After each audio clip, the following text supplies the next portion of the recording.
Mukunda jewellery direct factory rates, no making charges. ఇరాన్తో 3 నెలలుగా కొనసాగుతున్న యుద్ధం నేపథ్యంలో అమెరికా అధ్యక్షుడు డొనాల్డ్ ట్రంప్కు స్వంత దేశంలోని రాజకీయంగా పెద్ద చుక్కెదురైంది. ఇరాన్ యుద్ధం నుండి అమెరికా దళాలను వెంటనే ఉపసంహరించుకోవాలని ఆదేశిస్తూ అమెరికా ప్రతినిధుల సభ బుధవారం ఒక కీలక తీర్మానానికి ఆమోదించింది. ఇది చాలా వరకు ప్రతిష్టాత్మక చర్య అయినప్పటికీ యుద్ధ వ్యూహాలతో దూసుకుపోతున్న ట్రంప్ ప్రభుత్వానికి మాత్రం ఇది అంతర్గతంగా గట్టి రాజకీయ దెబ్బగానే విశ్లేషకులు భావిస్తున్నారు. ప్రతినిధుల సభలో ట్రంప్కు చెందిన రిపబ్లికన్ పార్టీదే మెజారిటీ ఉన్నప్పటికీ అందులోని 4 సభ్యులు విపక్ష డెమోక్రాట్లతో చేతులు కలిపి ఈ బిల్లుకు అనుకూలంగా ఓటు వేయడం గమనార్హం. హోరాహోరీగా సాగిన ఈ ఓటింగ్లో తీర్మానానికి అనుకూలంగా 215 ఓట్లు, వ్యతిరేకంగా 208 ఓట్లు వచ్చాయి.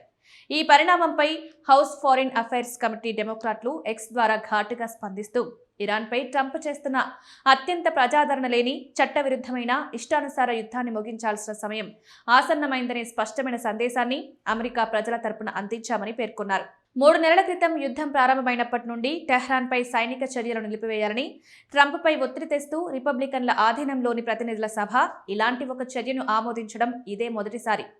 యుద్ధం, శాంతి వంటి అత్యంత కీలక నిర్ణయాల్లో కాంగ్రెస్ యొక్క రాజ్యాంగబద్ధమైన పాత్రను పునరుద్ఘాటించే తమ ప్రయత్నంలో ఈ ఓటు ఒక కీలక మలుపు కాగలదని డెమోక్రాట్లు భావిస్తున్నారు.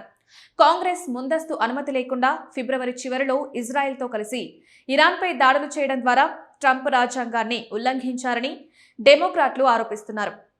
అమెరికా యుద్ధ అధికారాల చట్టం ప్రకారం దేశ బలగాలను ఏదైనా యుద్ధంలోకి ప్రవేశపెట్టిన తర్వాత అధ్యక్షులకు కాంగ్రెస్ ఆమోదం పొందడానికి 60 రోజుల సమయం ఉంటుంది. ఆ గడువు వారాల క్రితమే ముగిసిపోయినప్పటికీ ఏప్రిల్లో జరిగిన కాల్పుల విరమణతో ఆ గడువు నిలిచిపోయిందని వాదిస్తూ వైట్ హౌస్ ఈ ఆరోపణలతో స్పిచ్తోంది. ఇరు పక్షాల బలగాల మధ్య క్షేత్రస్థాయిలో కాల్పులు జరుపుతున్నప్పటికీ శాంతి చర్చల్లో ఎలాంటి పురోగతి లేకపోయినా ఇరాన్పై యుద్ధం ఇప్పటికే ముగిసిపోయిందని ట్రంప్ ప్రభుత్వం పట్టుబడుతోంది. కానీ మరోవైపు ఇరాన్పై దాడులను పునః ప్రారంభిస్తానని ట్రంప్ పదే పదే బెదిరిస్తుండటంతో ఉద్రిక్తతలు మరింత తీవ్రమయ్యాయి. రాత్రికి రాత్రే ఇరాన్ డ్రోన్లను కూల్చివేసి వారి భూతల నియంత్రణ కేంద్రంపై దాడి చేసినట్లు అమెరికా ప్రకటించగా దానికి ప్రతీకారంగా టెహ్రాన్ బలగాలు గల్ఫ్ పొరుగు దేశాలపై డ్రోన్లు, క్షిపణులతో విరుచుకుపడ్డాయి. ట్రంప్కు మద్దతిచ్చే రిపబ్లికన్లు ఈ తీర్మానం అమెరికాను బలహీనపరుస్తుందని వాదిస్తున్నప్పటికీ రాబోయే నవంబర్ మధ్యంతర ఎన్నికల నేపథ్యంలో వారిలో అసంతృప్తి, ఆందోళన స్పష్టంగా కనిపిస్తోంది.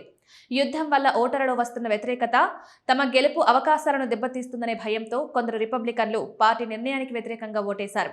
ప్రస్తుతం ప్రతినిధుల సభ ఆమోదించిన ఈ బిల్లు తదుపరి ఆమోదం కోసం సెనేట్కు వెళ్లనుంది. రిపబ్లికన్ల స్వల్ప నియంత్రణలో ఉన్న ఎగువ సభలో కూడా ఈ వారంలోనే దీనిపై ఓటింగ్ జరగొచ్చు. అయితే ఒకవేళ అక్కడ బిల్లు కూడా పాస్ అయినా అంతిమంగా దీన్ని చట్టం కాకుండా అడ్డుకోవడానికి అధ్యక్షుడు ట్రంప్ తనకు వీటో అధికారాన్ని ఉపయోగించే అవకాశం ఉంది. ఏదేమైనా ఈ పరిణామం అమెరికా అంతర్గత రాజకీయాల్లో ట్రంప్ ఒంటరి అవుతున్నారనే సంకేతాన్నిస్తోంది.